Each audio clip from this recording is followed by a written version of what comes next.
couple of great questions regarding the Bible. You know, many people have quite a lot to say about this book.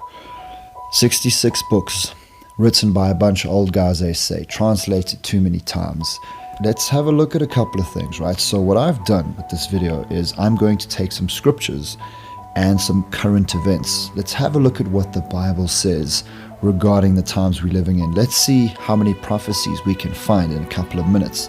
So I will post the scriptures and then I'll release the video.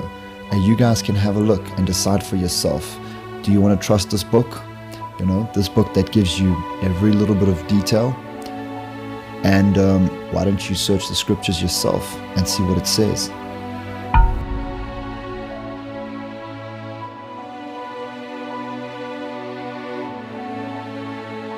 Turning now to the war in Ukraine, Russia launching a massive missile attack, the worst barrage in weeks. The capital of Kyiv among 8 regions targeted, homes reduced to rubble. Ukrainian officials say the strikes caused casualties and blackouts across the country, all part of Russia's deadly campaign to cripple the power grid as temperatures plummet. More than 70 Chinese military aircraft have entered Taiwanese airspace over the last 24 hours. The island's government says this is the largest incursion to date by China, which claims sovereignty over the self-governing territory.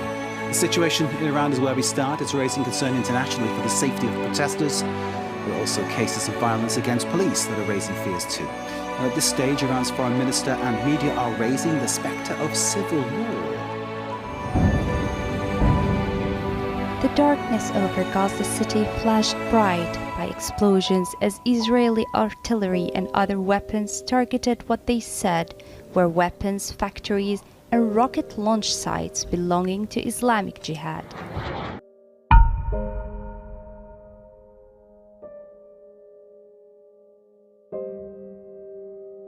Well, China is battling a surge in COVID cases, and new media reports could reveal the vast scale of the outbreak. Bloomberg and the Financial Times have reported around 250 million people were infected during the first weeks of December, citing a leaked government document. Africa is facing one of the worst food crises where millions of people are suffering from malnutrition and are being forced to migrate in search of food. Our next report gets you all the details about the current situation in Africa. Take a look. More than 260 people are dead in Indonesia, according to officials, after a 5.6 magnitude earthquake rocked the country's main island of Java. Well, now local authorities are calling it a race against time to rescue the dozens of victims who are still missing. But we begin with that major earthquake rocking Northern California. Local officials say there is widespread damage after the 6.4 magnitude quake struck early this morning. Our Rena Roy tracking the latest for us from Los Angeles.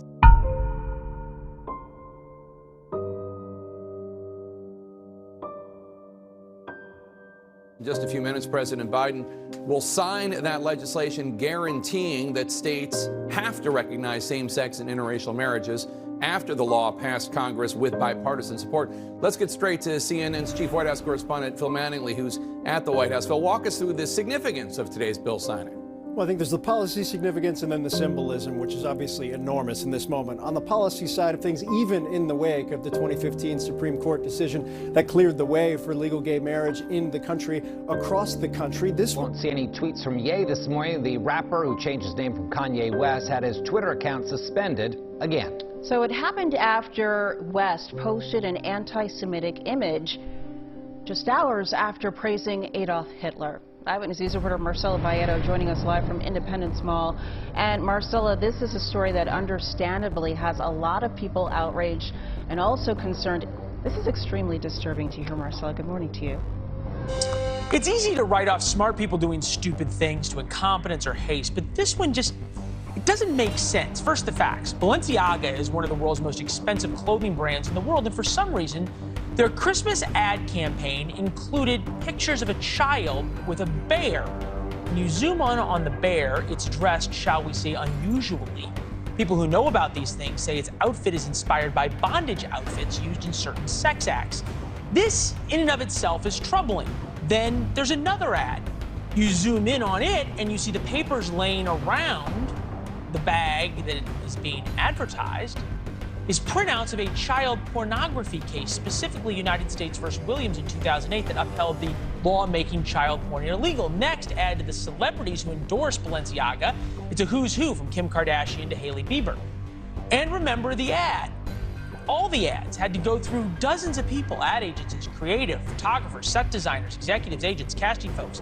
And somehow, they end up with all of this. Chris Hans here, host of the Aggressive Progressive. Balenciaga's at this saying, oh, we had no idea.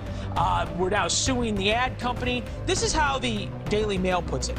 First, it was kids with BDSM dolls, then a shoot featuring SCOTUS child porn docs. Now, another sinister twist in the scandal, a prominently placed book about an artist whose works include naked and castrated toddlers. This can't be a mistake. What I've given you is just a small taste of what's going on. For the sake of time, I've broken this up. So part 2 is where I'm going to be talking about further prophecies happening that I've spoken about in Daniel, Matthew, Revelation, and other books. So what I'm going to tell you guys is the Bible is very accurate. Stick closely to the Bible, stick closely to the Lord. And I'll see you guys on part 2.